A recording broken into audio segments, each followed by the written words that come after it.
እስኪ በሉ ሁላችሁ ከኃጢአት በሉ ነጽታችሁ የእግዚአብሔር ልጆች የእግዚአብሔር አገልጋዮች ስለሆናችሁ ለእግዚአብሔር ምስጋናን ስለምታቀርቡ እግዚአብሔር ይመስገን። ሐዋርያው ቅዱስ ጳውሎስ ወደ ሮሜ ሰዎች ምዕራፍ 6 ቁጥር 17 የተናገረው ኃይለ ቃል ነው። ይህ ቃል በዚህ መነሻ በማድረግ ጥቂት ደቂቃ እንማማራለን።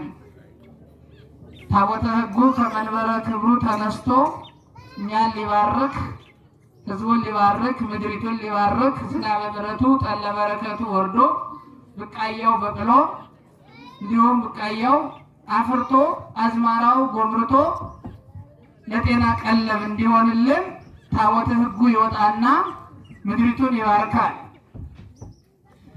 በዓለም ሁሉ በቅዱስ ሚካኤል ጽላት ወጥቶ ዛሬ ሰኔ 12 ቀን ምድሪቱን ቅዱስ ሚካኤል ይባርካታል።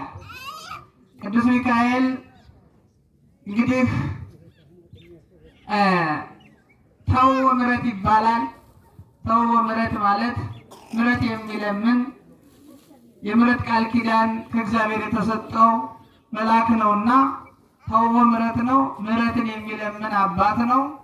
ዛሬ የወጣና ታቦተ ሕጉ ዛሬ ወጥቶ ስንማጸነው እሱ ደግሞ በእግዚአብሔር ፊት ተንበርክኮ ምሕረትን ይለምናል። ምንን ይለምናል?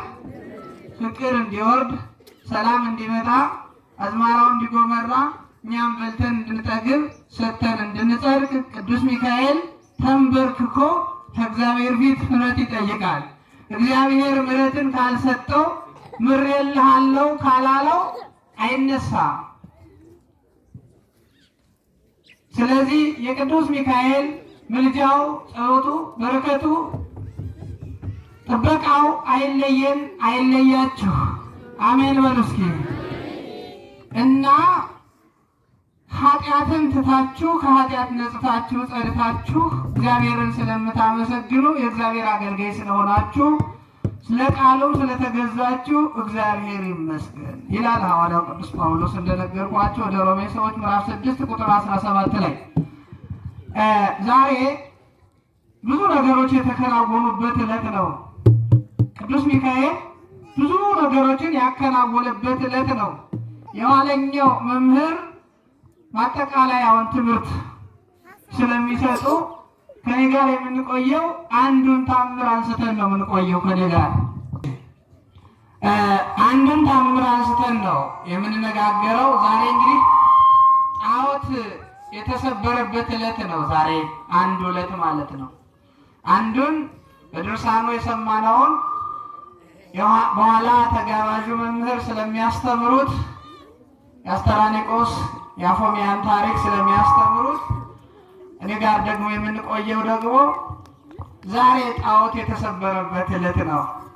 ጣዖት የተደመሰሰበት ዕለት፣ የጣዖት ቤት የነበረው ታቦት ገብቶ በቅዱስ ሚካኤል ስም ተሰርቶ ቤተ ክርስቲያን ተሰርቶ ሕዝቡ ሁሉ የሚፈወስበት ቤተ ክርስቲያን የተሰራበት ዕለት ነው።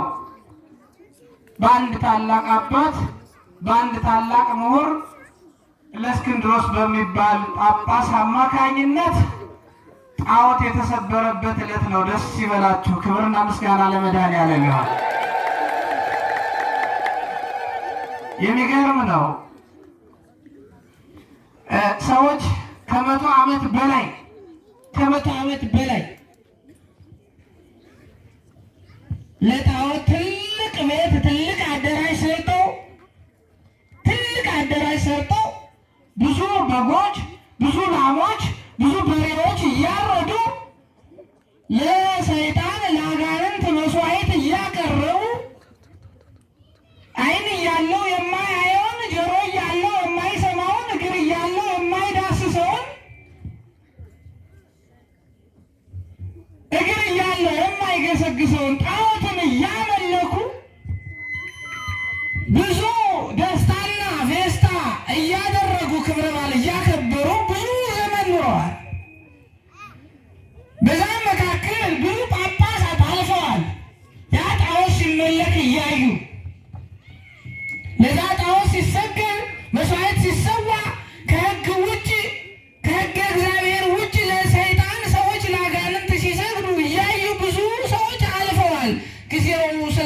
ስላልተመቻቸው ዘመኑ ስላልተመቻቸው የነ ዲዮድያኖስ የነ ዲዮቅልጥያኖስ ዘመን ስለነበር የሰብአው ነገስታት የጣዖት አምላኪዎች ዘመን ስለነበር ጳጳሳቱ ደግሞ ያንን ጣዖት ለማፍረስ ስላልተመቻቸው ጊዜው ስለገፋባቸው እያዩ በትዕግስት ያለፉት ዘመን ነበር። ታዲያ ለሁሉም ጊዜ አለው። ለሁሉም ምን አለው? ለሁሉም ምን አለው? ለሁሉም ጊዜ አለው። አብያተ ክርስቲያናት ይታጸዋ፣ አብያተ ጣዖታት ይትረሃ ተብሎ የታወጀበት ዘመን ነበረ። እዛ በፊት ቤተ ክርስቲያን ትዘጋ ተብሎ የታወጀበት፣ የጣዖት ቤት ተከፍቶ ይከበር፣ ክብረ በዓል ይከበር የተባለበት ዘመን ነበር። እግዚአብሔር ታዲያ ትዕግስቱ ብዙ ነው። ትዕግስቱ ምንድን ነው? እግዚአብሔር አቤት! እግዚአብሔር ትዕግስቱ ብዙ ነው። ማቱ ቁጣው በጣም ትንሽ ናት። ቁጣው በጣም ትንሽ ናት። መቅሰፍቱ በጣም ትንሽ ናት። ትዕግስቱ፣ ምሕረቱ፣ ቸርነቱ ግን ብዙ ነው። እስቲ ወገኖቼ በትዕግስት ካሳለፍነው ዘመንና በመቅሰፍት ካለፈው ዘመን ማን ይበልጣል? ማን ይበዛል? አቤት! ዓለም ከተፈጠረ ዘመን ከተቆጠረ የመጣው የመቅሰፍት ዘመንና የእግዚአብሔር የትዕግስቱ የምሕረቱ ዘመን ማን ይበልጣል? ንገሩኝ፣ ማን ይበልጣል? ኃጢአት እየሰራን እየበደል ነው እያስቀየም ነው ከልክ ያለፈ ኃጢአት እየሰራን ከልክ ያለፈ በደል እየበደልን እግዚአብሔር ዝም ብሎ ይታገሳል። እግዚአብሔር ዝም ይላል። አቤት! ስንት ዓመት ቻለን፣ ስንት ዓመት ታገሰን። ግን ከዛ ሁሉ ኃጢአት ተመልሰን ደግሞ ጽድቅን በምንሰራበት ጊዜ እግዚአብሔር ደስ ይለዋል። ቅዱሳን መላእክት ደስ ይላቸዋል። ቅዱሳን በሙሉ ይደሰታሉ። ከብዙ ዘመን ኃጢአት አንድ ቀን በጎ ስራ ስንሰራ ቅዱሳን ይደሰታሉ። ክብር ምስጋና ለመድኃኔዓለም ይሁን። ቅዱሳን ይደሰታሉ። ከኃጢአት ስንመለስ ደስ ይላቸዋል። እግዚአብሔር ደስ ይለዋል። ከ99 ቅዱሳን ከ99 ጻድቃን ይልቅ ከ99 በጎች ይልቅ ጠፍታ በተገኘሽው በአንዲቱ በግ ጠፍታ ስለተገኘሽ ባለቤቱ ደስ አለው ብሎ ወንጌል እንደተናገረው፣ አዎ ጠፍታ በተገኘሽው በግ ደስ ብሎት እሷንም በትከሻው ተሸክሞ ወደ አልጠፉት በጎች እየወሰደ ደስ ይበላችሁ፣ ቤተሰቦቹ ደስ ይበላችሁ፣ ደስ ብሎኛል፣ ጠፍታ የተገኘሽው ጠፍታ የነበረሽው በጌ ተገኝታለሽና ደስ ይበላችሁ ብሎ በወንጌል እንደተናገረው 99 በጎች የተባሉት እነማን ናቸው ሲባል 99 ነገደ መላእክት ቅዱስ ሚካኤል የሚመራቸው 99 ነገደ መላእክት ከቃሉ ጋር ናቸው። ለመብል ለመጠጥ ለረፍት ለምኝታ የማያስቡ የማይበሉ የማይጠጡ የማያንቀላፉ የማይተኙ ትጉ ዘይነውም የተባሉ የማይደክሙ ትጉሃን መላእክት 99 ነገድ ናቸው። በቁጥር ግን ይህን ያህል አይባሉም። በእያንዳንዱ ቁጥር ይህን ያህል አይባሉም። ከቃሉ ጋር ናቸው። በሰው ልክ በዓለም ባለው በሰው ልክ በዓለም ባለው በእንስሳቱ ልክ በዓለም ባለው በአራዊቱ ልክ በዓለም ባለው በአዕዋፋቱ ልክ በዓለም ባለው በዛፉ ልክ ይህ ዛፍ ራሱ ጠባቂ አለው። ይህ ዛፍ ጠባቂ መልአክ አለው። ከቃሉ ጋር ናቸው። እንዳይደርቅ ያለ ጊዜው እንዳይደርቅ እንዲለመልም እንዲያፈራ ጠባቂ መልአክ አለው። ምን አለው? አቤት! ጠባቂ መልአክ አለው። አባቶቻችን እንዲያውም አሁን መቼም ነቃን እያል በለጸግን እያልን አደግን እያልን ሰለጠን እያልን እየተወው ካልመጣን በስተቀር አባቶች ትልቅ ዛፍ ሲያገኘው እዚህ አረፍ ብለው ይነሳሉ። አረፍ ብለው ሲነሱ ምን ይላሉ? ምዕራፈ ጻድቃን ምዕራፈ ቅዱሳን ያድርግልን ብለው ጸሎት አድርገው ተነስተው ይጓዛሉ አይደል? አባቶች ምዕራፈ ጻድቃን ምዕራፈ ቅዱሳን አድርግልን ብለው የጻድቃን ማረፊያ አድርግልን፣ የቅዱሳን ማረፊያ አድርግልን ብለው ይነሳሉ፣ ይጓዛሉ። መንገዳቸውም የቀና የሰላ ይሆናል፣ የጽድቅ መንገድ ይሆናል። አያችሁ አባቶቻችን ከማረፊያ እንኳን ሲነሱ ጸሎት አድርገው ይነሳሉ። ምግብ ሊበሉ ሲሉ ጸሎት ያደርጋሉ። ከበሉም በኋላ ጸሎት ያደርጋሉ። ተኝተው ሲነሱ ጸሎት ያደርጋሉ። ተነስተው እንደገና ውለው ሲገቡ ማታ ጸሎት ያደርጋሉ። በየሰዓቱ በየደቂቃው ጸሎት አላቸው አባቶቻችን። የኔና የእናንተ ጊዜ ግን አለው ይሆን ይሄ ጸሎት? ይኖር ይሆን ይሄ ጸሎት? እየጸለይ ነው ይሆን ወይ? አቤት ማዕድ ላይ እየጸለይንበት ይሆን ወይ? ማረፊያችን ላይ እየጸለይን ይሆን ወይ? ምኝታችን ላይ ስንጸልያለን ወይ? ጉዟችን ላይ ስንጸልያለን ወይ? የማይጸልይ ሰው እንቅፋቱ ብዙ ነው። ከቃሉ ጋር ናችሁ? እንደምን አደራችሁ? የማይጸልይ ሰው እንቅፋቱ ብዙ ነው። የማይጸልይ ሰው ሰላም የለው። የማይጸልይ ሰው በልቶም ከስጋው አይኳዋድለትም፣ ጠጥቶም ከደሙ አይኳዋድለትም። የበላው ከስጋው የጠጣው ከደሙ አይኳዋድለትም፣ ሰላምም የለውም። እንጸልይ ወገኖቼ፣ ጸልዩ ወገኖቼ። በምዕራፋችሁ በምታርፉበት ቦታም ጸልዩ፣ በምትበሉበትም ሰዓት ጸልዩ፣ በምትተኙበትም ሰዓት ጸልዩ። እንጸልይ።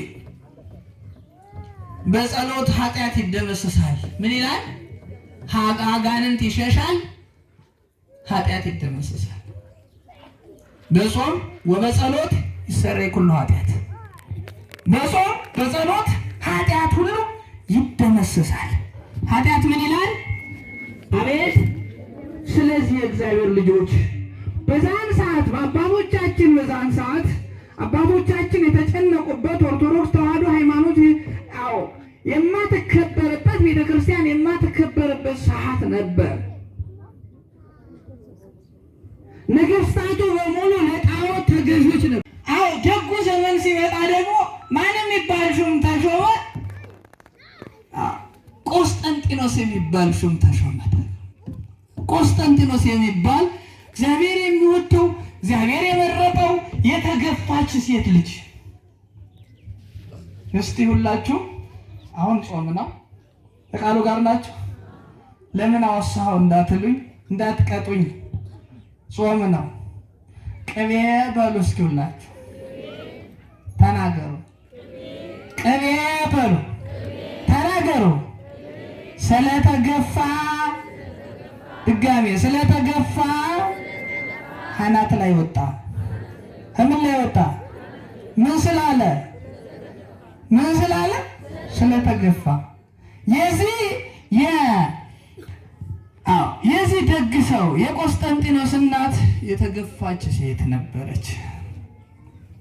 በሐሰት ሶስተኛ ወገን ትዳሯ መሃል ገብቶ የሞቀውን የደመቀውን ቤቷን አፍርሶባት የምትወደው ባሏ ክዷት ተገፍታ ከባህር የተጣለች ከባህር ተገንታ ደግሞ የማታውቀው ሰው የማታውቀው ብሔረሰብ ከማታውቀው ሰው ሂዳ ተገዳ ልጅ የወለደች ሴት ነበረች።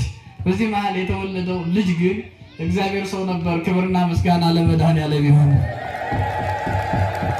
እንግዲህ ከመገፋት በኋላ ደስታ አለ፣ ከሞት በኋላ ህይወት አለ። ይገርማችኋል። ከሞት በኋላ ህይወት አለ። የተገፋችሁ ሰዎች ደስ ይበላችሁ፣ እግዚአብሔርን አመስግኑት እንጂ እንዳታማርሩት።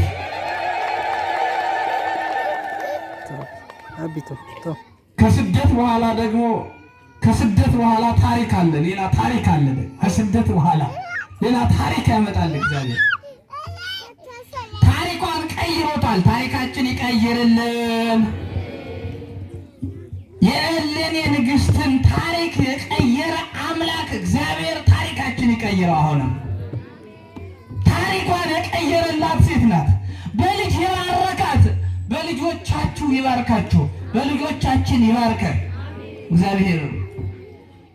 በልጅም እንዲህ መባረካለና ይህ ሰው የእሌኒ ንግሥት የተገፋችው ሴት ልጅ ነግሶ ዓለምን በደግነት አጥለቅልቆት በሃይማኖት በኦርቶዶክስነት ታውቆ በደግነት ዓለምን አጥለቅልቆት ነበርና አብያተ ጣዖታት ይታጸዋ አብያተ ክርስቲያናት ይትረሃዋ ብሎ አወጀ። ያንን እንትን ገልብጦ ማለት ነው። ቃሉ ጋር ናቸው። ያንን የጣዖት ቤት ይስፋፋ፣ የቤተ ክርስቲያን የኦርቶዶክስ ሃይማኖት ቤተ ክርስቲያን ትጥፋ ተብሎ የታወጀውን ገለበጠና የሰማዕታቱ ዘመን አለፈና ያንን ገለበጠና መልካም አዋጅ አወጀ። ቤተ ክርስቲያን ሙሉ በሙሉ ተከፍታ አገልግሎቷ ይስፋፋ፣ ማህሌቱ፣ ሰዓታቱ፣ ኪዳኑ፣ ቅዳሴው፣ ምህላው፣ ዝማሬው ይስፋፋ፣ ስጋ ወደሙ ይፈተት፣ ሁሉም ስጋ ወደሙ ይቀበል፣ የጽድቅ ዘመን ይሁን፣ የጽድቅ ቤት ይከፈት ብሎ አዋጅ አውጆ የነበር። ክብርና ምስጋና ለመድኃኔዓለም ይሁን። በዛን ሰዓት ያን የበጥሊሞስ ሚስት ያሰራችው ጣዖት አልፈረሰም። ሰው ሁሉ እያነገሰው ነበር፣ እያከበረው ነበር፣ በጣም እያከበረው ነበር። ቃሉ ጋር ናቸው። በኋላ ብዙ ጳጳሳት ከ11 በላይ ጳጳሳት አልፈው ለእስክንድሮስ የሚባል ጻድቅ ጳጳስ፣ እውነተኛ ካህን፣ እውነተኛ አባት፣ እውነተኛ ጳጳስ በዛች ሀገር ተሾመ። ቃሉ ጋር ናችሁ። እንደምን አደራችሁ? የአንድ ድራማ ብሰራ እዚህ ደስ ይለኝ ነበረ። ያለፈ ነገር ማለት ነው። ቃሉ ጋር ናችሁ። እንደምን አደራችሁ?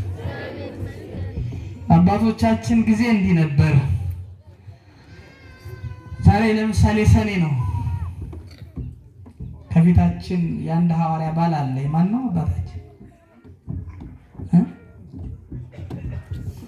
ይህን ሰሞን ሐዋርያት ብዙ ሐዋርያት ባላቸው ይከበራል። ናትናኤል አሁን የናትናኤል ዕለት የሚያርስ ገበሬ ከታየ እኔ አባት በሕይወት መስቀላቸውን ያወጡና የሐዋርያት ባል ነው ረፍ አቁም በሬህን ይሉ ነበር።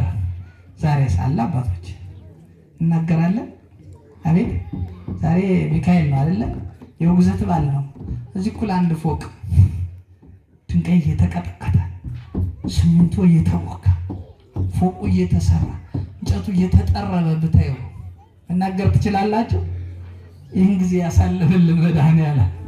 አባቶቻችን ግን ናትናኤል ነው፣ ሐዋርያ ነው፣ አይታረስም፣ ብታርሰው በቅሎ እህሉ አይባረክልህም ይሉት ነበር። እምቢ ካለ ውጉዝ ከማሪዎስ ብለው ያልፋሉ። ከቃሉ ጋር ናቸው። ከንስሐ አባት ድረስ አይደል የሚባለው? ከንስሐ አባት ድረስ አባቴ ቤት ላይ ያውቁታል። ከንስሐ አባት ድረስ ያ ገበሬ ቀጥ ቤተክርስቲያን በነገው ቤተክርስቲያን ሲሄድ ታምረ ማርያም ትወጣለች። ገሌ የሚባለው ገበሬ ካልወጣ አናሰማም ይባላል። ሌላ በእውነት እንዲህ ብሎ ወንታሮ እስኪፈነዳ እንደኛ የሚሰብክ ሰባኪ አባት አልነበረም።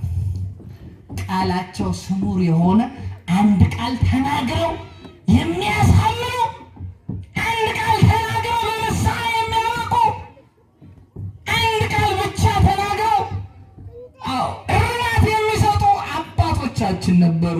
የእነሱን ዘመን ያምጣው፣ የእነሱን ጊዜ ያምጣልን። አንድ ቃል ብቻ የሐዋርያት ባል ነው ብለው ብቻ የሐዋርያት ባል ነው፣ ርኩስ ነው፣ የተወገዘ ባል ነው ብለው ብቻ ያ ገበሬ እምቢ ቢል ደግሞ ምን ይላሉ? መሬቷን ያወርሷታል። ያ ገበሬ እምቢ ቢል ምን ይላሉ?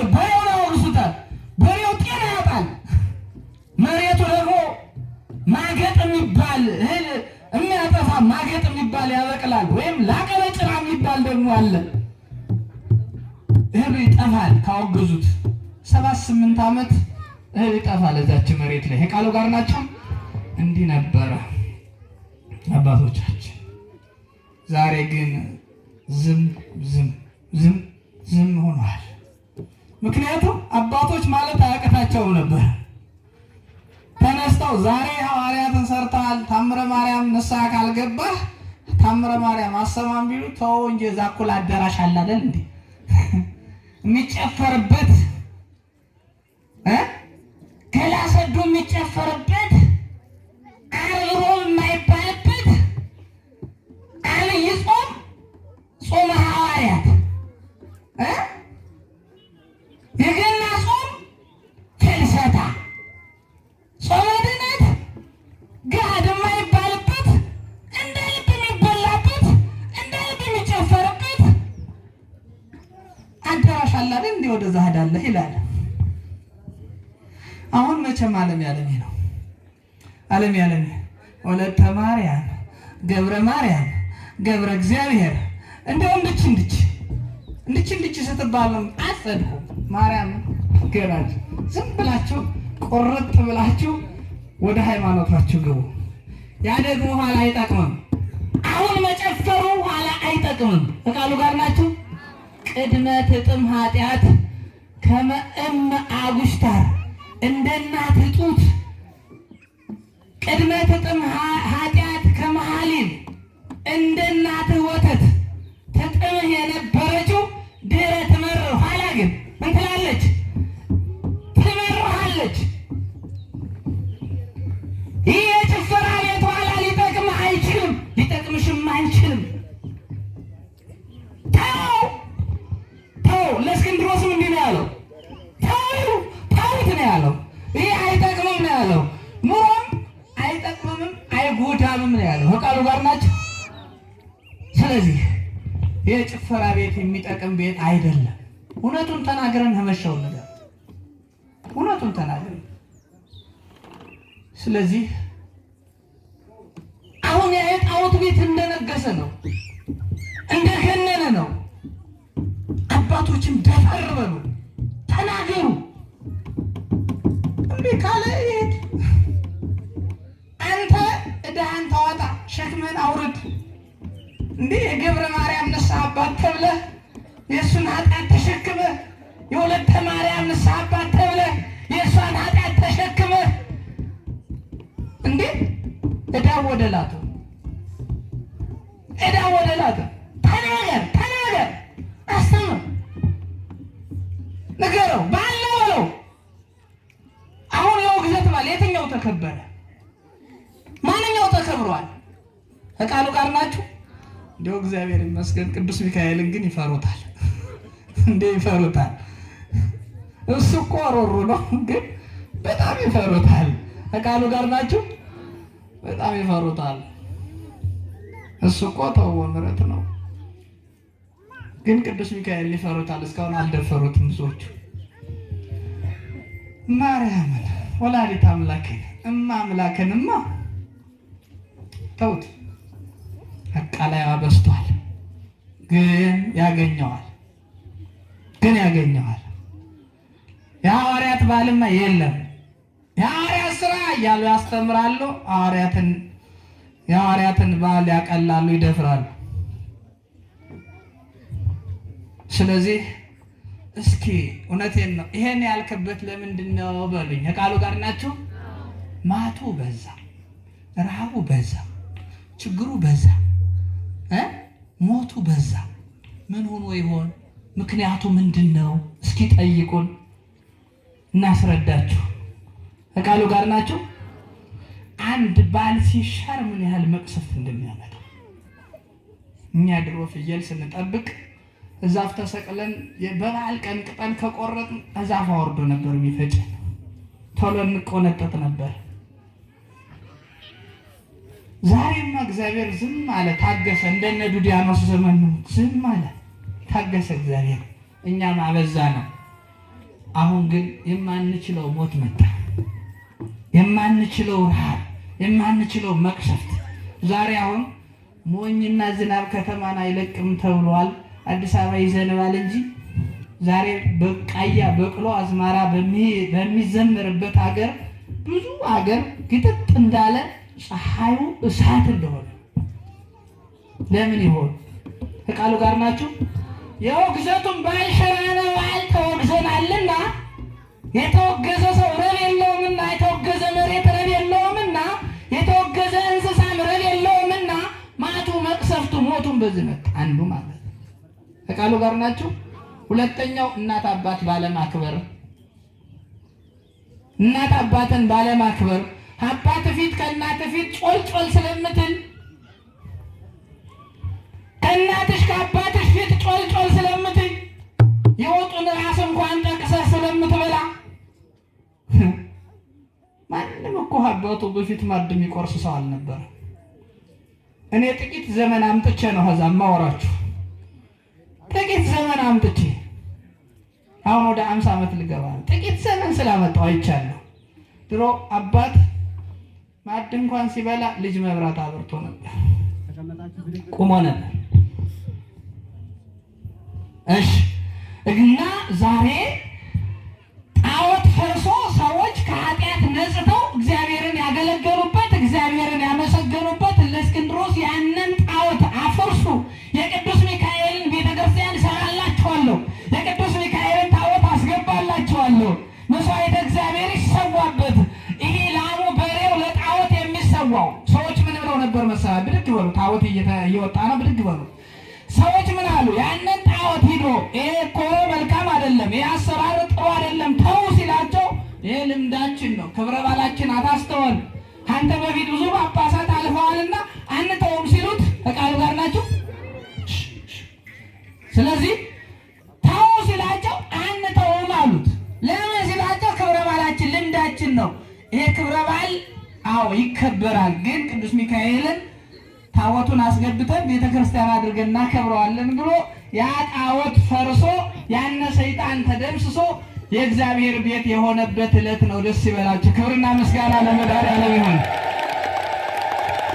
ተወባ ምሕረት ተወባ ምሕረት ተወባ ምሕረት ተወባ ምሕረት ሚካኤል ሊቀ መላእክት ሲጃጅ ሚካኤል ሊቀ መላእክት